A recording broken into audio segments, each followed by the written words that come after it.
Bienvenue pour un tirage pour le signe des balances pour mai 2019. Nous vous rappelons le principe, nous associons nos deux intuitions via le tarot psychique qu'on associera constamment avec le tarot marseillais pour avoir une vision plus globale de votre moi.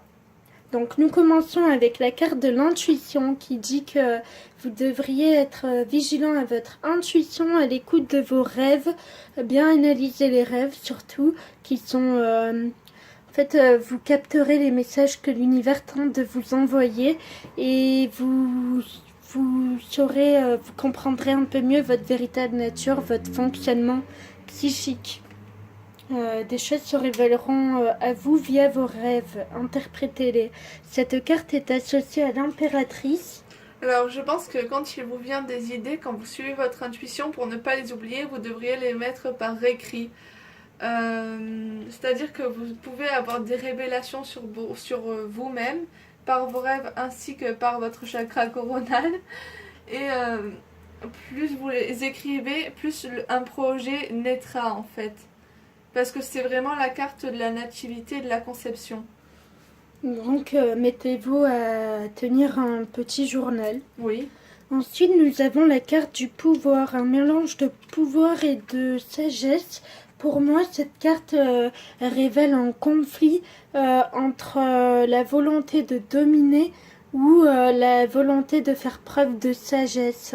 Un conflit de pouvoir en quelque sorte. Est-ce que je dois me comporter de manière autoritaire, quitte à paraître injuste, ou est-ce que je dois privilégier la sagesse?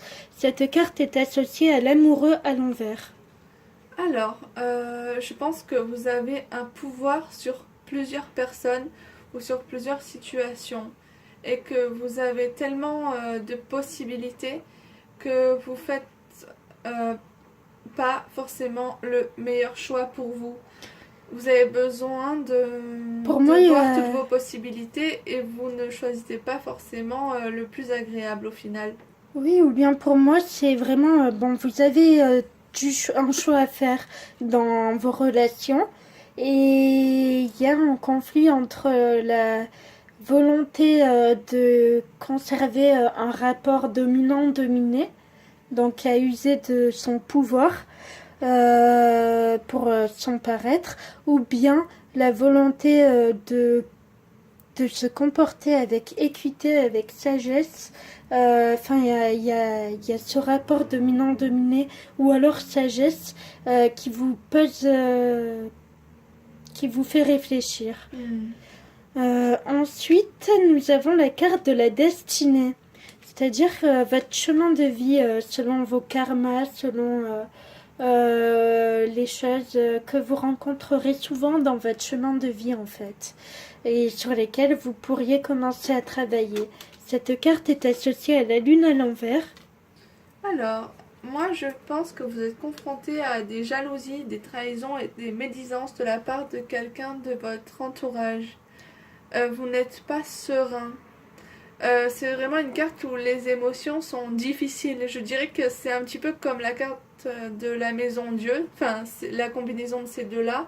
Vous avez une situation que vous ne pouvez pas contrôler et qui vous rend plutôt négatif et triste. C'est peut-être ça que vous devez travailler sur votre chemin auquel vous serez plusieurs fois confronté dans votre chemin de vie. C'est la trahison, les blessures de trahison, d'injustice, de médisance, oui. Ouais. Ensuite, nous avons la carte du conflit mental. Donc, vos actions ne sont pas en accord avec votre système de valeurs, vos jugements. Vous estimez ne pas être conforme dans vos actes avec ce que vous pensez. Cette carte est associée à l'empereur à l'envers. Alors, je pense que le conflit mental vient du fait qu'un projet s'écroule pour vous. Que ça soit votre entreprise ou alors vous perdez votre travail ou une relation devient toxique et tout s'écroule. Vous voyez que le monde s'écroule autour de vous et vous avez besoin de passer vraiment d'une étape à une autre, de laisser déconstruire pour pouvoir mieux reconstruire par la suite. Voilà, donc un petit conflit mental. Ouais, un gros conflit même. Oui. Et enfin, la transformation. Le masque tombe, vous révélez vous osez vous montrer tel que vous êtes. Vous faites tomber le masque et vous vous montrez vulnérable dans votre authenticité, dans votre simplicité et dans tout ce que vous avez de bon en vous. C'est l'ego qui tombe en quelque sorte. Mais cette carte est associée à l'étoile à l'envers. Alors, cette carte-là, elle n'est pas très méchante hein, à l'envers. Ça veut juste dire que vous avez été mal guidé. C'est une... comment dire? C'est vraiment la carte de la germinaison et de la guidance. Vous devez juste passer d'une étape à une autre et de laisser faire, en fait, de lâcher prise pour que cette transformation soit plutôt fluide. Donc peut-être que vous mettez trop de résistance à cette transformation ou que vous allez dans le mauvais sens, que vous continuez à croire en des fausses croyances et tout, mais apporter un petit masque différent. Mais il y a une réelle transformation et un réel effondrement de l'ego négatif, donc c'est très bien. C'est pas mal. Ça finit en beauté. Oui. Donc on vous souhaite une bonne journée. À très bientôt. Au revoir.